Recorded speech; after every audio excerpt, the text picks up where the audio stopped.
नमस्कार, आप देख रहे हैं डीडी राजस्थान। मैं कशिश गौर आप सभी का हार्दिक अभिनंदन करती हूँ टू आवर एक्सक्लूसिव शो युवा।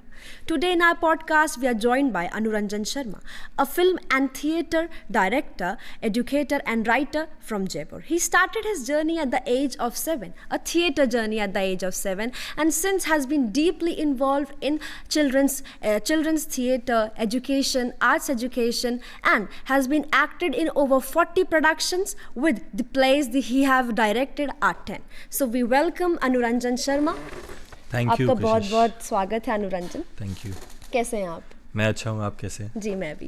कैसा लग रहा है आपको आज? बहुत अच्छा लग रहा है। मैं पहली बार इस तरह से हमें भी बहुत इंटरव्यू खुशी में हो रही है आपको अपने सेट पे बुलाकर डीडी राजस्थान के। अनुरंजन, आप एक थिएटर डायरेक्टर हैं। आपने आप 7 साल की उम्र से, जब से आप 7 साल के थे तब से ही आपने थिएटर में जाना शुरू कर दिया था, प्ले स्टार्ट कर दिए थे। तो इसके पीछे क्या रीज़न था? इस छोटी सी उम्र में जब बच्चे खेल खिलौनों से खेलते हैं और इतना ज़्यादा उनमें ये नहीं होता है कि हम अपना फ्यूचर क्या रखेंगे, कैसे डिसाइड करेंगे, ये सब तो पढ़ाई पे भी इतना फोकस नहीं होता है। तब से ही आप जा रहे हैं, थिएटर कर रहे हैं, तो इसके पीछे क्या रीज़न है? इसके पीछे रीज़न एक तो मेरा फैमिली बैकग्राउंड था जी। मेरे मदर और मेरे फादर वो दोनों ही एजुकेशन से जुड़े हुए रहे हैं। तो मुझे और मेरी बहन को बचपन से ही एक माहौल मिला कि हम लोग आर्ट से जुड़े हुए थे। हम लोग फिल्म्स देखा करते थे, मेरे फादर मुझे कहानियाँ सुनाया करते थे, हम पेंटिंग तमाम तरीके की चीज़ों में रत रहते थे। तो ऐसा होता था कि क्योंकि इतना कुछ बच्चे कंज्यूम कर रहे हैं जी। तो फिर वो उसको एक्सप्रेस भी करते थे। तो हम कुछ ना कुछ एक्टिंग कर रहे हैं, कुछ बना रहे हैं, कुछ पेंटिंग कर रहे हैं। तो शायद मदर फादर ने ये देखा होगा कि ये इस तरफ जा रहे हैं, तो हमको उस तरफ थोड़ा सा इनको और मोटिवेट करना चाहिए। हमेशा से ही फैमिली आर्ट की तरफ ज़्यादा रुझान में रही है, पूरा बैकग्राउंड। हाँ। इस वजह से आपको ज़्यादा मोटिवेट किया गया कि आप थिएटर में जाएं। बिल्कुल। आप कुछ प्लेस करते थे स्कूल में, इससे पेरेंट्स को लगा, या फिर वो पहली शुरुआत क्या थी? स्कूल में तो प्लेज नहीं होते थे जी। लेकिन घर पे हम कुछ ना कुछ बनाते थे। तो मैं और मेरी बहन कुछ प्ले तैयार करते थे और हम आसपास के कॉलोनी के बच्चों को बुलाते थे और उनको प्ले दिखाते थे।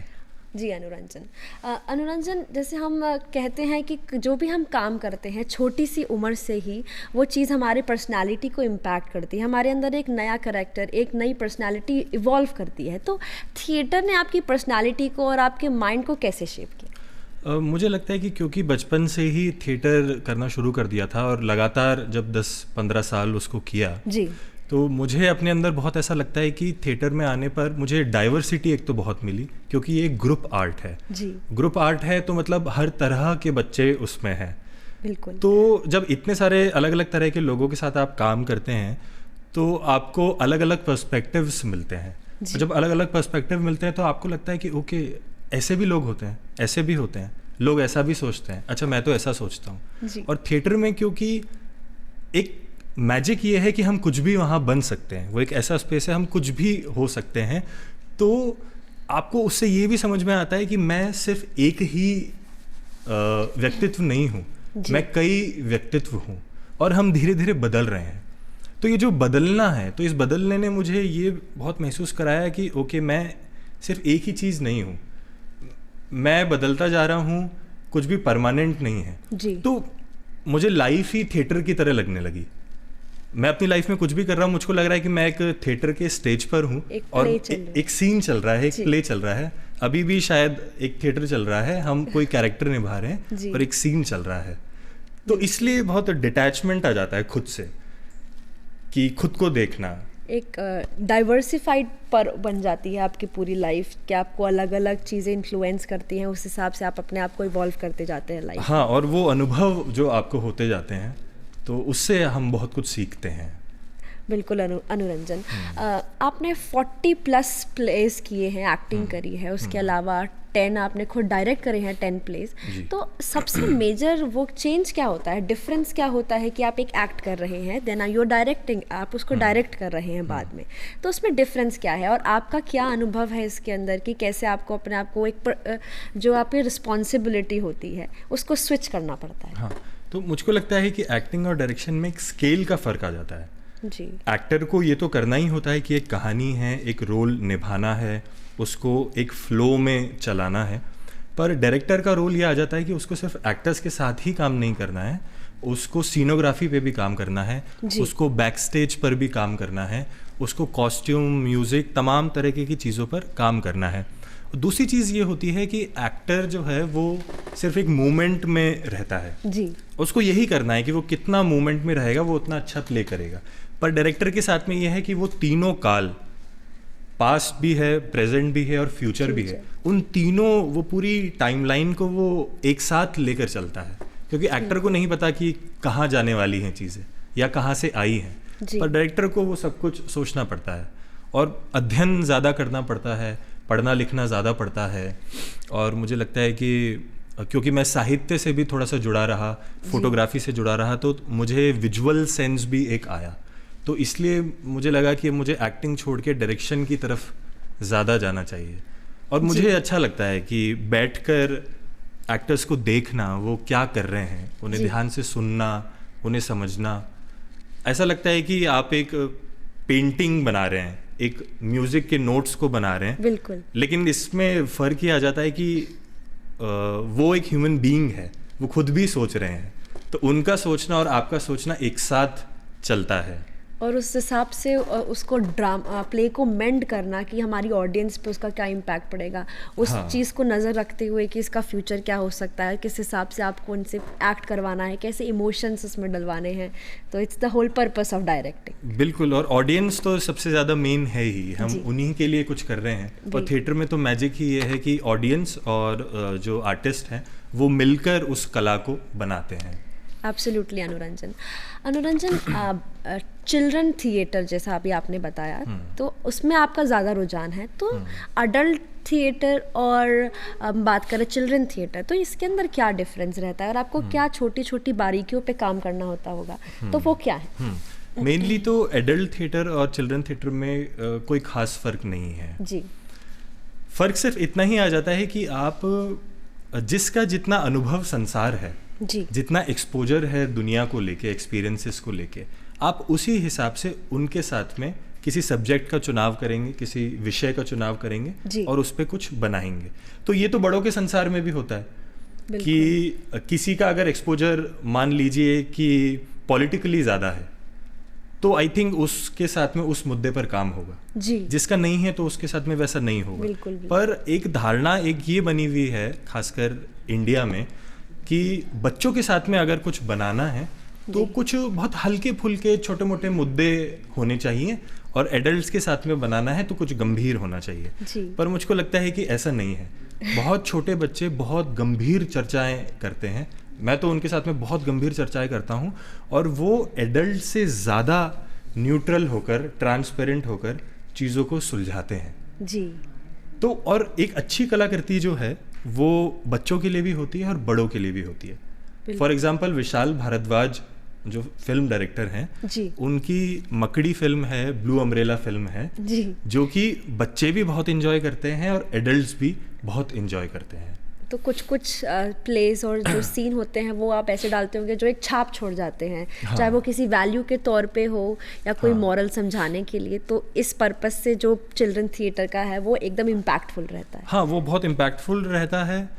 छाप तो छोड़ते ही हैं, वैल्यूज़ है, अनुभव भी छोड़ते ही हैं, नॉस्टैल्जिया में भी लोगों को लेके ही जाते हैं जी।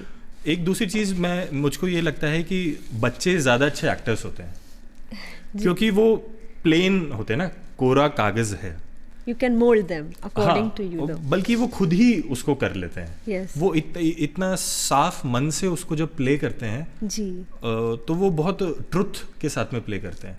एडल्ट्स के क्योंकि दिमाग में पहले से बहुत सारी लेयर्स हैं, बिल्कुल, तो उनके साथ में काम करना बहुत मुश्किल है। मुझे बच्चों के साथ काम करने में ज़्यादा मज़ा आता है क्योंकि वो बेहतर हैं एडल्ट से। फैंटास्टिक अनुरंजन। जैसे अजीम प्रेम जी फाउंडेशन के साथ आपने थिएटर इन एजुकेशन किया है, तो इसमें आपको टीचिंग में थिएटर टीचिंग और जो हम बात करते हैं स्टोरी टेलिंग, इसमें क्या मेजर डिफरेंसेस हैं और आपको इसमें क्या सीखने को मिला है कि आप कैसे उसको नरेट कर पाते हैं, कैसे उसको दर्शा पाते हैं अपनी ऑडियंस तक? तो उस फेलोशिप में एक सबसे अच्छी बात ये थी कि हम जयपुर के बहुत सारे सरकारी स्कूलों में जाते थे और हम बच्चों के साथ में थिएटर करते थे। जी। तो वहाँ पर जिस आर्थिक स्थिति के बच्चे आते थे, उनके एक्सपीरियंसेस, उनके घर का माहौल, उनका सोचना या उनके सपने बहुत अलग है और बहुत गहरे हैं, बहुत गंभीर हैं। तो जब उनके साथ में काम होता था तो लगता था कि यार ये तो बहुत अद्भुत जीवन जी रहे हैं। जी। अद्भुत इस सेंस में मैं कह रहा हूँ कि ये बहुत जल्दी बड़े हो गए हैं, ये बहुत जल्दी दुनियादारी समझ रहे हैं। कुछ बच्चे ऐसे आते थे जो सुबह स्कूल जाते हैं और शाम को वो ढोल बजाने के लिए किन्हीं शादियों में या किन्हीं पार्टीज़ में जाते थे। तो जब वो अपने इम्प्रोवाइजेशंस थिएटर के प्रोसेस में लेके आते थे जी। तो वो ऐसे होते थे कि ये अपने आप में एक प्ले का विषय हो सकता है। और दूसरी चीज़ ये उसमें मुझे सीखने को मिली कि फैसिलिटेशन। जी। मेरा फैसिलिटेशन बहुत अच्छा हुआ। हमारे टीचर थे अभिषेक गोस्वामी जी सर। तो फैसिलिटेशन में मैंने ये बहुत सीखा कि कैसे सेशंस को डिज़ाइन किया जाता है और कैसे एक सेशन अपने आप में एक आर्ट फॉर्म है। आप सेशन प्लान करते हैं कि आज मैं मेरी वर्कशॉप में 3 घंटा ये करूँगा 25 एक्टर्स के साथ, तो आप प्लानिंग तो बहुत ज़्यादा करते हैं, लेकिन जैसे ही आप वहाँ पहुँचते हैं चीज़ें बदलती जाती हैं, चीज़ें अपने स्वभाव से होने लगती है। तो उसमें मैंने ये सीखा कि गो विद द फ्लो के साथ जाओगा और चीज़ें अपने आप धीरे धीरे धीरे धीरे बनने लगेंगी। तो उससे लगता है कि मुझे मेरा फैसिलिटेशन और बेहतर हुआ है। इसलिए मैं शायद फिर मैंने बहुत सारी वर्कशॉप्स की बच्चों के साथ में, यूथ के साथ में, यंग लोगों के साथ में। 30 से ज़्यादा वर्कशॉप्स आप कर चुके हैं अनुरंजन। तो उसके अंदर आप क्या सोचते हैं? जैसे आपने बताया कुछ बच्चे अपने बचपने को छोड़कर उम्र से ज़्यादा ही मैच्योर हो चुके हैं, उनका सोचने का तरीका अलग हो चुका है, तो वो अब उस चीज़ को दर्शा पाते हैं, उतनी गहरी बातें समझ पाते हैं। तो इन वर्कशॉप्स में आपको क्या लगता है सबसे बड़ा चैलेंज क्या है बच्चों के लिए, और एक जो पॉसिबिलिटी हम देख सकते हैं उनके फ्यूचर के लिए, वो क्या हो सकती है? खासकर आज मुझे ऐसा लगता है कि एक तो पॉसिबिलिटी ये है, एक अच्छी चीज़ अभी ये है कि विज्ञान है हमारे पास में, जी, है ना, विज्ञान है हमारे पास, इंटरनेट है हमारे पास में पूरी दुनिया का एक्सपोजर है। हम पूरी दुनिया घूम सकते हैं, हम कुछ भी इंटरनेट पर सर्च कर सकते हैं, हम कोई भी इंफॉर्मेशन निकाल सकते हैं।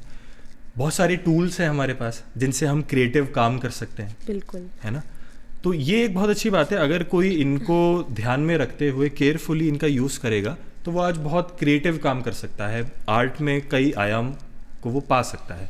पर पैराडॉक्स ये है कि यही चीज़ें जब आउट ऑफ कंट्रोल हो जाती हैं जी, तो हम उल्टी दिशा में जाने लगते हैं, ड्रॉबैक्स मेजर होते हैं। हाँ, जैसे अभी इंफॉर्मेशन की दुनिया है तो हमारे पास जानकारी तो बहुत है लेकिन हमारे पास अनुभव नहीं है। बिल्कुल। हम तमाम दुनिया की फिल्में देख सकते हैं, आर्टिस्ट का काम देख सकते हैं, लेकिन इतना ज़्यादा काम देखने के बाद में हम उनको कॉपी करने लगते हैं, हम उनसे इन्फ्लुएंस हो जाते हैं कि मुझे ऐसा काम करना है। तो हमारी जो देखने की सुई है वो बाहर की दुनिया की तरफ ज़्यादा है बजाय अंदर की तरफ। हम अंदर अपने अनुभव से लेकर आना हमने कम कर दिया है। कॉपी पेस्ट वाली चीज़ें हम देखते हैं कि हम चाहते हैं कि बिल्कुल हम उन जैसा ही बने, उन जैसा ही करें, और उसके अंदर एक पर्सनल जो अपना खुद के अंदर जो टैलेंट है, जो एलिमेंट है, वो कहीं ना कहीं उस वजह से हट जाता है। हाँ, जैसे ऐसा कहते हैं ना कि सब लोग समान हैं लेकिन फिर भी सब लोग थोड़े थोड़े अलग हैं एक दूसरे से। तो वो जो थोड़ा अलग क्या है मेरे जीवन में, मुझको वो ढूंढना चाहिए। और इसमें ये भी है कि अभी ट्रेंड बहुत चल रहा है जी। जैसे इंस्टाग्राम पे कोई चीज़ पॉपुलर हो जाती है तो यंग आर्टिस्ट ऐसे बात करने लगते हैं कि अभी ये चल रहा है तो चलो ये बनाते हैं जी। तो हम उसी में ही बह रहे हैं और उसमें ये भी जुड़ जाता है कि क्वांटिटी की तरफ ज़्यादा ध्यान दे रहे हैं, क्वालिटी की तरफ हम नहीं दे रहे हैं। तो हमको बहुत जल्दी चाहिए चीज़ें, है ना, कि तुरंत कुछ हो जाए, तुरंत या तो फेम मिल जाए जी, या तुरंत हम कुछ पैसा कमा लें, है ना। तो मुझको लगता है कि हमें कला को समय देना चाहिए, अपने आप को समय देना चाहिए। आप कला नहीं कर रहे हैं, कला आपसे कुछ करवा रही है। बिल्कुल अनुरंजन, बहुत अच्छे ख्याल हैं आपके। ये गहराई वाली बातें और ये सब कुछ हम बिल्कुल अज्यूम कर सकते हैं कि आप अपने प्लेज में कैसे डायरेक्ट करते होंगे और कैसे बच्चों को, कैसे उनके थिएटर को उस हिसाब से मोल्ड करते होंगे कि वो उनके लिए भी पर्पसफुल और पूरे समाज के लिए एक बहुत अच्छा बन जाता है कि हम उससे अटैच होने लगते हैं। जैसे कि आपने बताया हमें कि आपने राजस्थान स्कूल्स के लिए, आपने गवर्नमेंट स्कूल्स के लिए थिएटर टेक्स्ट बुक लिखी। तो उसमें क्या चैलेंजेस आए, आपने क्या क्या ऐसी बारीकियां उसके अंदर डाली ताकि बच्चे उनको अडेप्ट कर सके, उनसे सीख सके?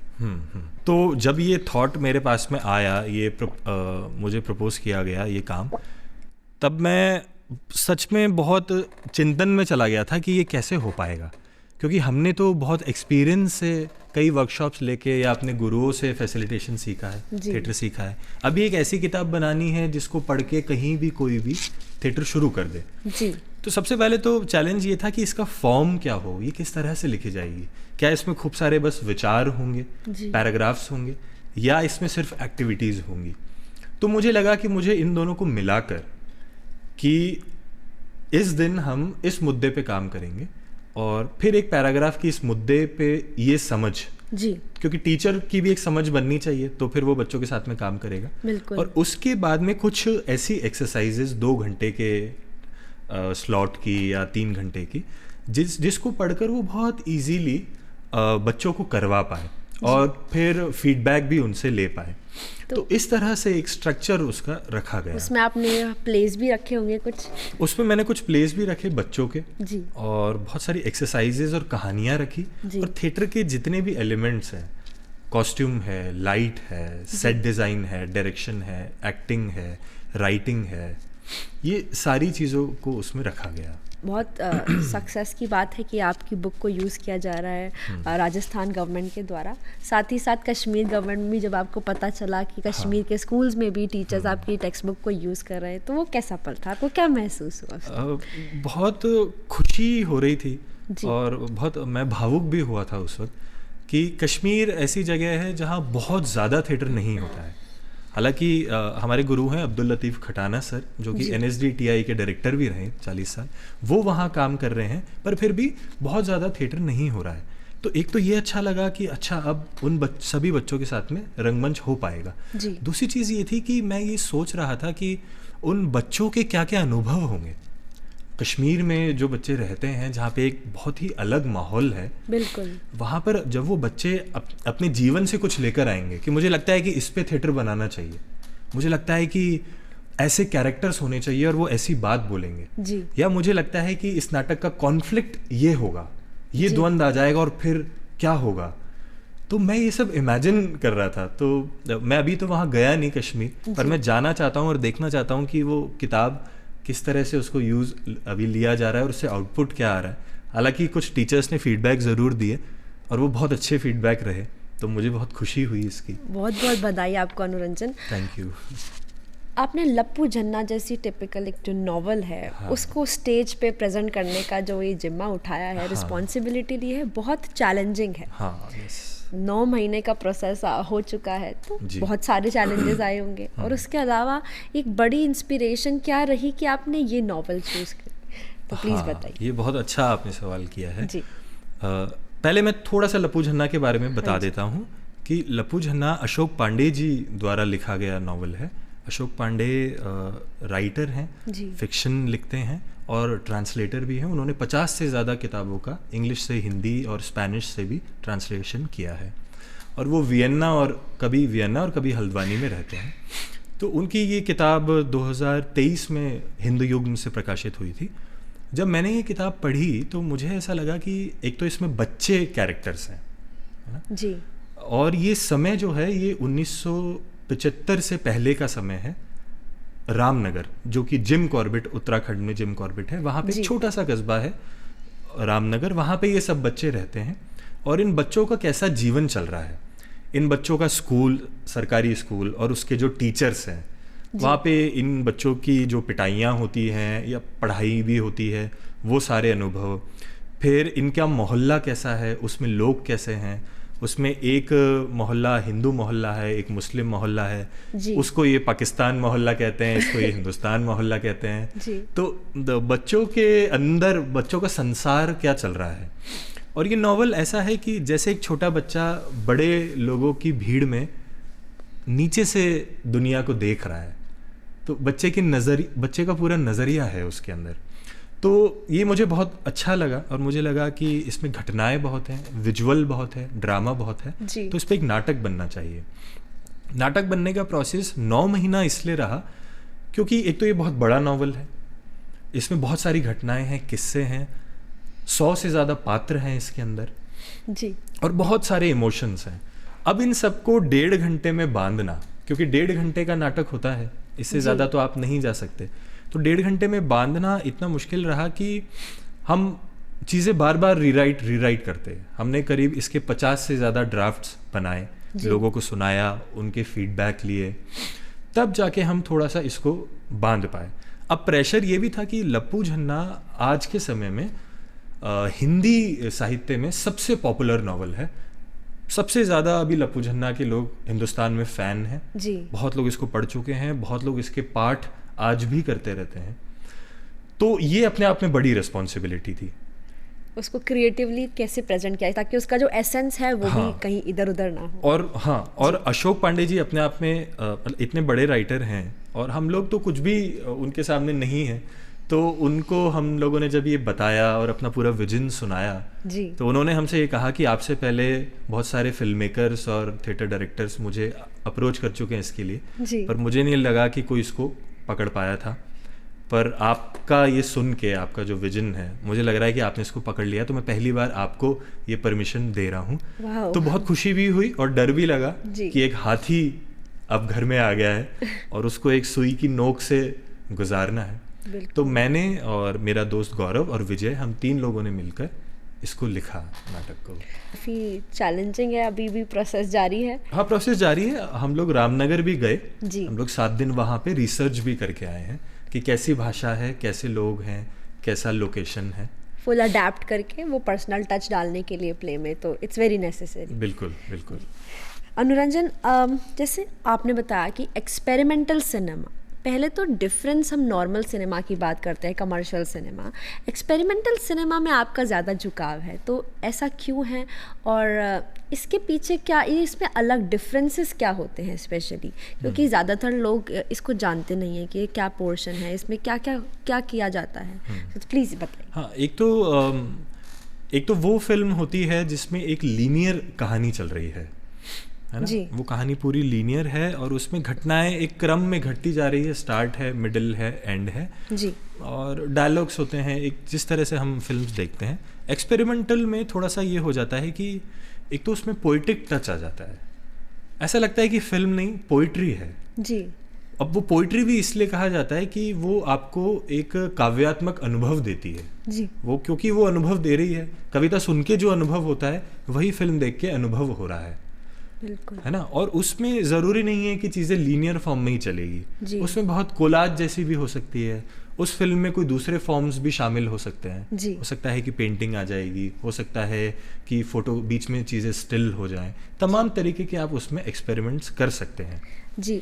अनुरंजन, परीक्षा पे चर्चा जो एडिशन चल रहा है अभी हमारा, गवर्नमेंट ऑफ इंडिया का इनिशिएटिव, जिसमें हमारे honourable prime minister Narendra Modi ji खुद डायरेक्ट इंटरैक्ट करते हैं बच्चों से, क्योंकि एग्ज़ाम प्रेशर, एग्ज़ाम्स का टाइम है, अभी बोर्ड स्टार्ट होने वाले हैं, तो इसके अंदर हम देखते हैं कि कहीं ना कहीं बच्चे इस चैलेंज में रहते हैं, इस रेस में रहते हैं और टेंस रहते हैं, काफ़ी स्ट्रेस बढ़ जाता है कि मार्क्स नहीं आए, ज़्यादा परसेंटेज नहीं आई, और ये अंदर ही अंदर उनको एक डिप्रेशन का जन्म देती है, एक कंपटीशन का वो जन्म देती है पूरे स्कूल में, उनके फ्रेंड्स के साथ में। तो आप क्या सोचते हैं कि हम क्रिएटिविटी से और बाकी अपनी हॉबीज़ को फॉलो करते हैं, उसको कैसे मैनेज कर सकते हैं? एक तो मुझे ऐसा लगता है कि हमारा एजुकेशन सिस्टम में थोड़ा सा एक प्रॉब्लम अभी ये आ रहा है कि हम एक कंपटीशन की भावना बच्चे में ना शुरू से ही पैदा कर देते हैं। बिल्कुल। बल्कि पढ़ना लिखना तो है ही इसलिए कि हम कंपटीशन जैसी चीज़ों से मुक्त हो जाए जी। और हम खुद के ग्रोथ पर ध्यान दें, पर उसमें मुझे फिर ये लगता है कि क्योंकि अब ऐसी स्थितियां हैं तो जहाँ तक मुझे लगता है कि हमको एग्ज़ाम का प्रेशर लेने की ज़रूरत नहीं है जी, बल्कि ये है कि हम उन चीज़ों के बारे में सोचें कि एग्ज़ाम की तैयारी करते वक्त मेरे सामने हर्डल्स क्या आ रहे हैं। जी, अगर हम सेल्फ ऑब्जर्वेशन करते रहेंगे लगातार कि अच्छा मुझे पढ़ना है पर मैं नहीं पढ़ पा रहा हूँ, क्या चीज़ें हैं जो मुझे रोक रही हैं। जी, क्या मोबाइल मेरे को रोक रहा है, क्या कुछ ज़्यादा ही समय मैं किसी दूसरी चीज़ों में दे रहा हूँ, क्या वो मुझे रोक रही है। तो जैसे ही आप सेल्फ ऑब्जर्वेशन करने लगते हैं आपको लगता है कि ओके ये नहीं करना है, ये करना है, बिल्कुल। इस समय में मुझे इस बात पे ध्यान देना है। टारगेट्स का आपको पता चलता है कि आप हाँ। कहाँ पे बैक कर रहे हैं। जी, अनुरंजन बहुत अच्छा लगा आपसे मिलके, आपकी स्टोरी काफ़ी इंटरेस्टिंग है और आपका हार्डवर्क ही है जो आपको अभी यहाँ तक लेकर आ पाया। और बहुत बहुत कंग्रेचुलेशंस आपको लप्पू झन्ना के लिए। और हम यही चाहते हैं कि आप नेशनल और इंटरनेशनल लेवल पर ऐसे ही खूब तरक्की करते रहें। Thank you Kashish, thank you so much. Thank you. देखते रहिए डीडी राजस्थान। मैं कशिश गौर एक बार फिर मिलूंगी एक नई कहानी और एक नई उम्मीद ली। तब तक अपना ध्यान रखिए और बुलंद रहें, क्योंकि आपकी उड़ान अभी बाकी है।